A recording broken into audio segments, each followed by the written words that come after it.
Testimony began in the trial of a Lisbon man accused of murdering his ex-wife, a Latonia High School teacher. After viewing the crime scene and hearing opening statements, the jury heard from the victim's sister, who discovered her body. On a quiet stretch of Perry Road in Columbiana County, Ohio, the evening air was still. Neighbors had settled into their routines. Porch lights flickered on as the sun disappeared behind the tree line. It was the kind of neighborhood where nothing unusual ever happened, where people recognized each other's trucks, where kids played in driveways, and where a math teacher who spent her days shaping young minds came home to the life she had fought hard to rebuild.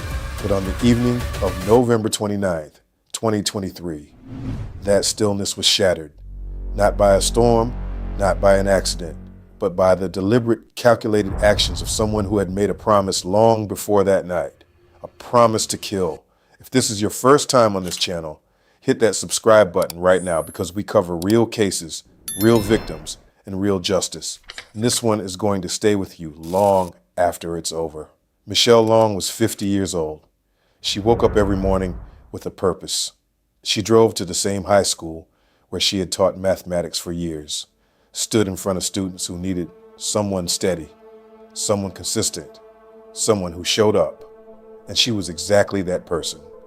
She was a mother first, a teacher second, and by every account from the people who loved her, she was the kind of woman who carried other people's burdens without ever making them feel like a burden at all.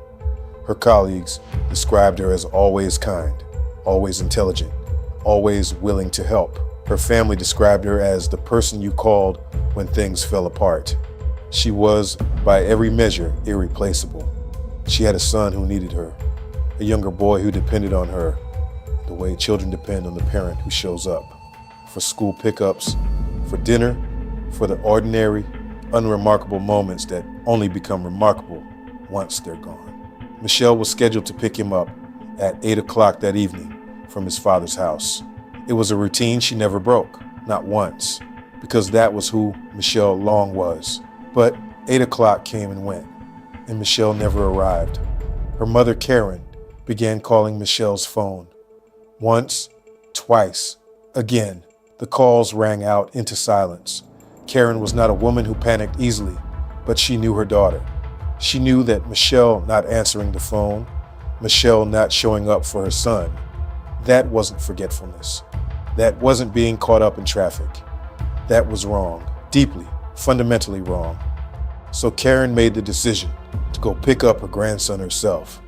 And on the way there, she called Michelle's sister, Sarah Lewis, and told her what was happening.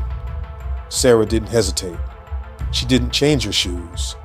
She grabbed her keys, got into her car, still wearing her slippers, and drove straight to Michelle's home on Perry Road. Her boyfriend, Robert Morris, was with her. When they pulled up to the house, something stopped them cold. Michelle's truck was sitting near the mailbox. The engine was running. The vehicle was in reverse. The backup lights were off, but the truck hadn't moved. It was just sitting there, idling as if frozen in the exact moment something had gone terribly wrong. And then Sarah saw the window. The driver's side window was shattered, glass scattered, darkness inside the truck. Sarah ran to the door and began pounding on it, screaming her sister's name into the dark. She couldn't see anything. She ran to the other side and kept pounding, kept screaming. And then she saw the holes, 2 holes in the glass that she initially thought might be from a rock, until the shape, the pattern, the reality of what she was looking at registered. Those were bullet holes. Sarah knew in that instant that her sister had been shot. She looked through the broken window and saw Michelle slumped in the driver's seat, motionless. Robert Morris called 911. His voice was shaking when the dispatcher answered. Columbiana County 911 was emergency. We have an emergency out here on Perry Road. My girlfriend's sister, it looks like she's been shot. The truck's laying at the road and the window's busted out of it. Is she, do you know if she's breathing at all? She's not breathing. It don't look like it. All right. We have deputies on the way. We have help on the way. Okay, sir? Okay, please. Thank you. Within minutes, Columbiana County Sheriff's officers were on scene, and paramedics arrived shortly after. Despite initial reports that she might still be showing signs of life, Michelle Long was pronounced dead at the scene. She had suffered multiple gunshot wounds, including at least one to her head. When officers assessed the situation away from the family, this was not self-inflicted. Michelle had been shot through the driver's side window while sitting behind the wheel. The mail she had retrieved from her mailbox was lying on the ground next to the truck. She had gotten her mail, returned to her truck, put it in reverse, and that was when it happened. Someone had approached her vehicle and fired through the glass. There was a handprint on the door. Officers noted it looked like there had been some kind of struggle. They began searching the area for bullet casings, combing the ground, working methodically through the scene. Despite searching for hours, they found nothing, not a single casing. That absence, quiet as it was, would become one of the most important details in the entire investigation. While the scene was being secured, investigators pulled Michelle's sister aside to gather information. Sarah told them about the phone calls, about the timeline, about rushing over in her slippers. She told them about the truck idling in reverse when they arrived and how Robert had placed a cement block behind the wheel to keep it from rolling. She told them that the lights were on, that the backup lights were off, that the scene looked exactly as it had looked when her sister was shot, as if time had simply stopped the moment the bullets entered the vehicle. Investigators asked her who else lived at the house. Sarah told them Michelle's son lived there. She also told them something else. Michelle's ex-husband, a man she was in the middle of divorcing, had shared the home. His name was Bill Long, and as if on cue, while officers were still processing that information, a vehicle pulled up to the scene. Bill Long had arrived. Officers approached him immediately. They asked for his name. They asked for identification. They told him to stay put. Bill said very little. He wasn't crying. He wasn't asking desperate questions about what happened. He wasn't breaking down the way a person breaks down when they arrive at a scene and realize the mother of their child has been murdered in front of their own home. He asked where his son was. He was told his son was inside the house and that he was fine. And then, almost immediately, Bill Long invoked his right to an attorney. He was done talking. Officers noted his demeanor. They noted what wasn't there, the shock, the grief, the disbelief.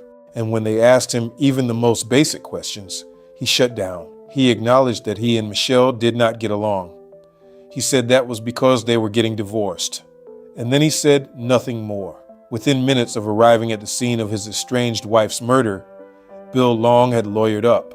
Before he could leave, officers spotted a firearm inside his truck. Based on the circumstances, a woman dead from gunshot wounds, a firearm visible in the vehicle of the first family member to arrive, police made the decision to tow the truck and secure the weapon. Bill's reaction was not one of a grieving man accepting necessary procedure. He was agitated. He wanted to know why they were touching his vehicle. Officers explained they were erring on the side of caution. They also seized his cell phone. Bill collected his son and was told he could wait in his car. He didn't wait long before leaving entirely.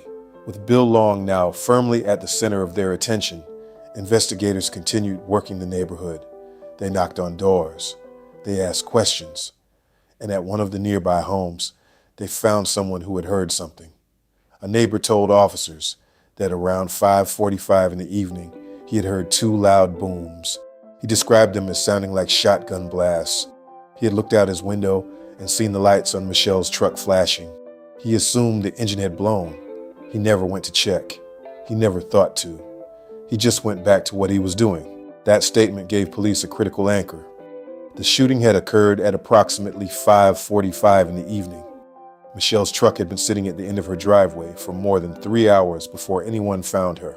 3 hours she lay in that truck while the neighborhood carried on around her, while her son waited at his father's house, while her mother's phone calls went unanswered, while the person who pulled the trigger was somewhere else entirely. The following morning, the medical examiner performed Michelle's autopsy. The results were chilling.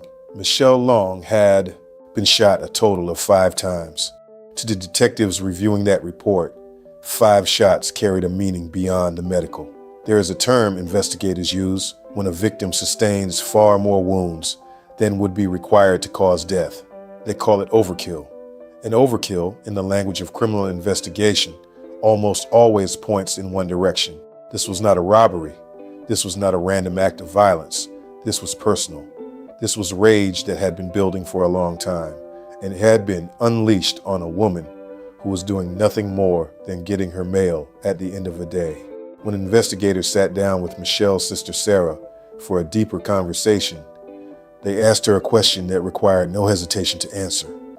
When Sarah had looked through that broken window and seen her sister's body, she had begun screaming. They asked her what she was screaming. She told them she was screaming that he had murdered her. They asked who she meant. She said, Bill Long. They asked her why. In that moment, with no investigation yet underway, she was already certain it was him, and Sarah told them the truth. Bill Long had threatened to kill Michelle before. He had made that threat while intoxicated, and he had later apologized for it. But Sarah said that apology didn't erase what the threat revealed about the man Bill Long had been becoming. She described him as increasingly angry, increasingly volatile, a man whose behavior hadn't simply changed, it had intensified. She sat across from investigators and described listening to Bill verbally tear Michelle apart, calling her stupid, telling her she didn't know how to do anything, couldn't take care of anything, was worthless, and then turning to their own child and saying things like, "Your mom's so stupid, isn't she?" Using a child as an audience for his cruelty. Michelle and Bill had been married for 20 years. 20 years that Michelle's mother, Karen, described with a single carefully chosen word, tough. Karen said the relationship had always been difficult, but she also said things took a darker turn in 2016 when the family was struck by a loss that no parent should ever have to endure. Bill and Michelle's oldest son, Jacob, died by suicide. It was a grief that could have brought two people together. Instead, according to Karen, it didn't help an already fractured marriage. It deepened the wound that had always been there. When Michelle finally decided she had endured enough and filed for divorce in 2022, she tried to do it with dignity. She didn't want a courtroom battle. She wanted a dissolution, a mutual civil agreement that would let both of them move forward. Karen reviewed Michelle's proposed terms and told her daughter she was being too generous, that she was giving Bill everything and forgetting herself in the process. But even that wasn't enough for Bill. He refused to agree to anything. He contested every term. He forced the case into open court. The judge ruled in Michelle's favor. Bill was ordered to pay her $100,000 as part of the settlement. The divorce was finalized on August 1st of 2023, but Bill wasn't done. On the very last day legally available to him, he filed a contest against the court's findings.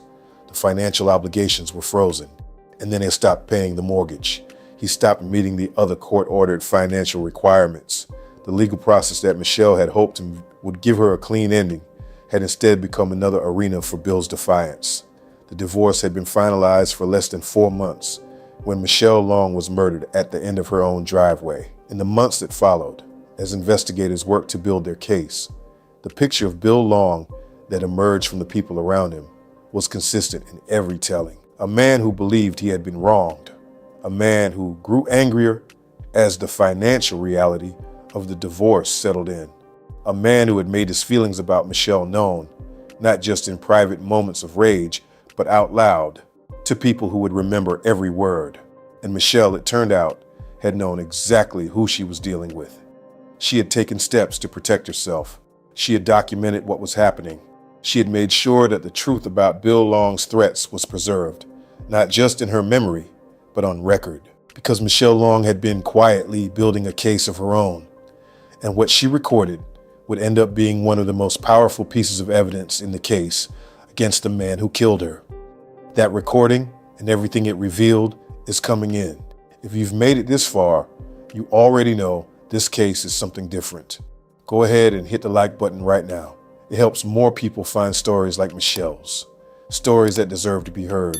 And if you're not already subscribed, do it now. We're not done with this case, and you do not want to miss what comes next. Investigators finally received the audio from Michelle's attorney. And the moment they pressed play, the entire case shifted. The recording captured a night that began with what should have been an ordinary dinner. Bill had promised Michelle he would stop drinking. Instead, he broke that promise in public. According to what Michelle later told her colleagues, he created a scene at the restaurant before turning his anger directly toward her. But the recording went further than the restaurant. On the drive home, with their son in the car, Bill's voice grew colder and more deliberate. He told Michelle she thought she was perfect. He mocked the idea that he would ever pay her child support or alimony. He called her a piece of nothing. Then, without any emotional explosion, he said the words plainly, "I will kill you." When Michelle asked if he was serious, he answered with chilling certainty, "Yeah, I guarantee I will." She told him she was calling the police as soon as they got home. His reply was calm and dismissive. "That's fine. I don't know what they're going to do." Hearing those words, investigators no longer had any doubt that Bill Long was their primary suspect. The recording was not a vague argument. It was not said in the heat of a single moment that could be explained away. It was a direct, guaranteed promise of murder spoken by a man who had grown increasingly volatile throughout the divorce. Michelle had understood the danger she faced. She had pressed record on her phone because she knew his threats were real. She had preserved the evidence and turned it over to her attorney, never imagining that one day it would be played for homicide detectives. Now that recording sat at the center of the case, a voice from the grave pointing directly at the man who had once been her husband. Michelle's mother, Karen, sat with investigators and wrestled openly with what she believed. She said she did not want it to be her son-in-law. She repeated that she hoped with everything in her that she was wrong. When asked whether she thought Bill was capable of killing Michelle, Karen gave one of the most honest answers investigators had heard. In her heart, she wanted to say no. In her head, she said there was a good possibility. She described a man consumed by anger and vindictiveness, a man who had been hurt and chose to respond by hurting everyone around him. She had watched him reject every reasonable path during the divorce, choosing conflict even when it hurt him financially and legally. That pattern of behavior left her with a terrible suspicion she could not shake. The family also turned over handwritten letters Michelle had written to Bill during the separation. In her own words, Michelle poured out her heartbreak over the violent threats he had made.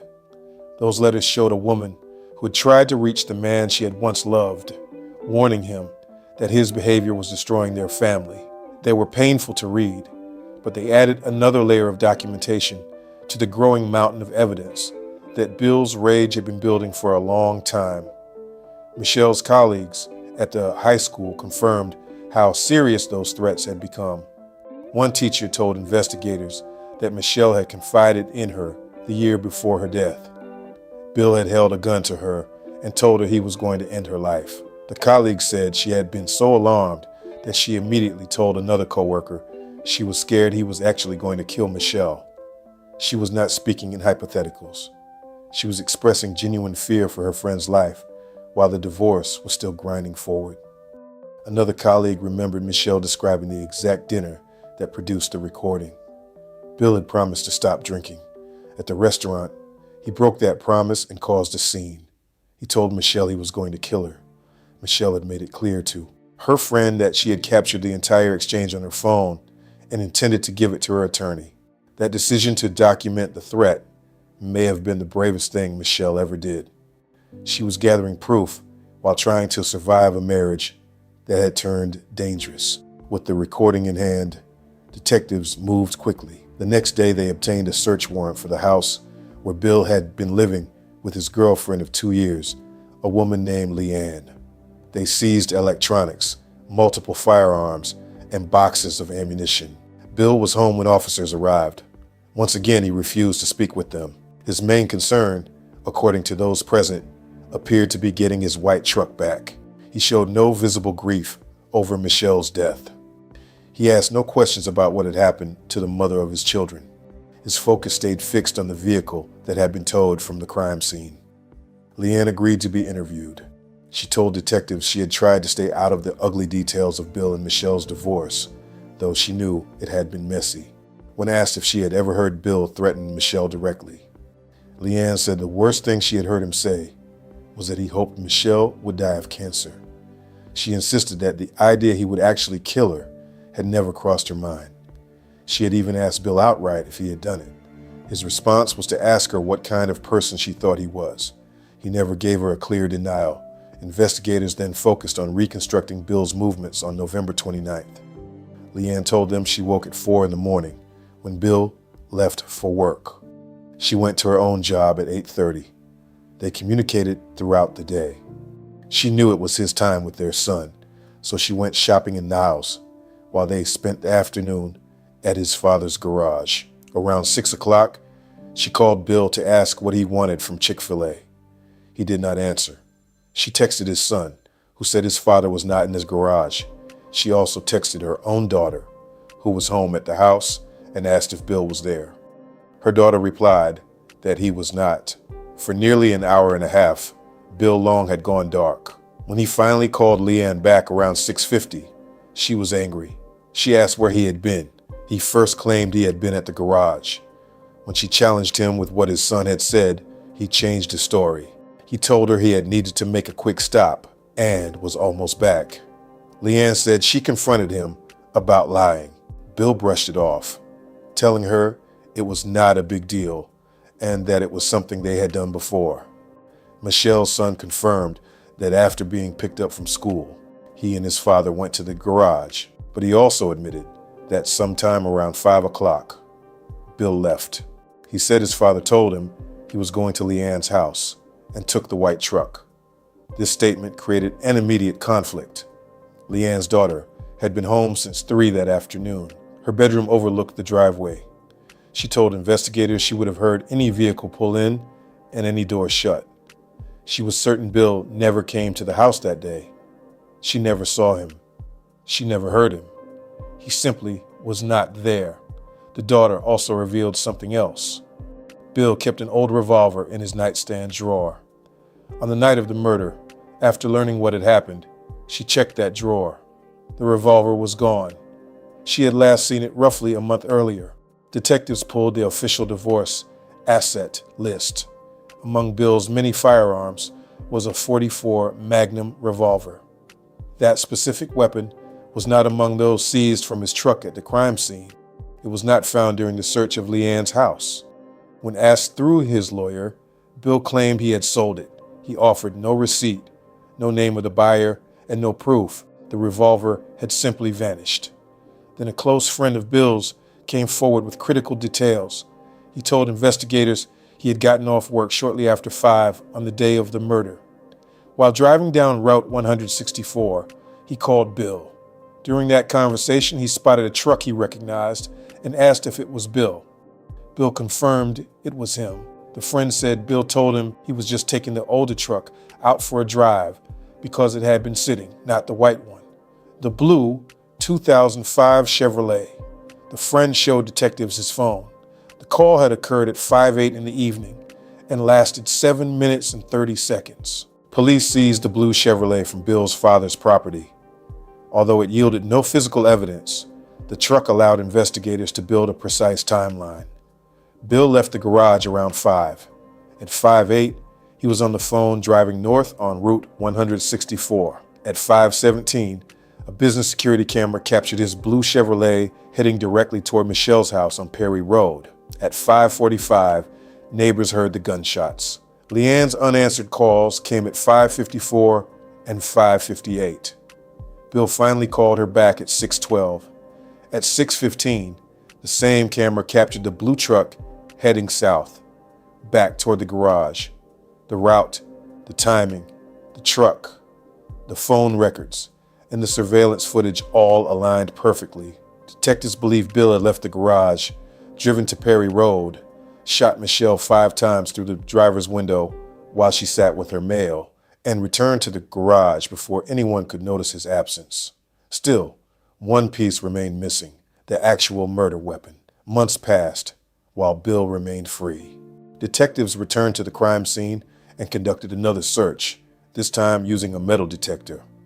Across the street from Michelle's house, they located a spent projectile. Ballistics testing proved it had been fired from a .44 Magnum revolver, the exact type of weapon listed in the divorce documents and now missing from Bill's nightstand. Another friend then came forward with perhaps the most chilling statement of all. In the spring of 2023, while complaining bitterly about the divorce and the money he was ordered to pay, Bill had told him that if he did not get his way in court, he was simply going to shoot Michelle. He said he would let the county and the state take care of him afterward. He said he would go to jail and let them figure it out. The friend remembered being stunned by the words. Bill had not spoken in anger alone. He had described the act, named the victim, and outlined the consequences. And months later, that was exactly what happened. In May of 2024, Bill Long was arrested and charged with aggravated murder, and discharging a firearm upon a roadway. He pleaded not guilty. His trial began in February of 2026 after 6 days of testimony that included the recording of his own voice, the surveillance footage, the timeline evidence, the missing revolver, the ballistics match, and multiple witnesses who had heard him threaten Michelle's life. The jury reached its verdict. Bill Long was found guilty on all counts. The judge sentenced him to life in prison without the possibility of parole, plus an additional 14 to 17 years on the firearm charges to be served consecutively. After the sentencing, Judge Megan Bickerton addressed the courtroom. She said people inevitably asked themselves what more could have been done to protect Michelle so she would still be here today. She called that the most tragic part of the entire case, because Michelle Long cannot come back. She cannot return to her classroom full of students who needed her. She cannot hug her son again. She cannot drive down Perry Road at the end of another ordinary day. A devoted mother, a dedicated teacher, and a woman who tried until the very end to protect herself through legal channels was silenced at the end of her own driveway. Michelle Long saw the danger coming. She documented it. She recorded it. She told her friends and family what was happening. In the end, the system finally caught the man who killed her, but it caught him too late to save the life of a 50-year-old math teacher who only wanted to live in peace. Her story remains a sobering reminder of how slowly the wheels of justice can turn when someone has already decided the outcome.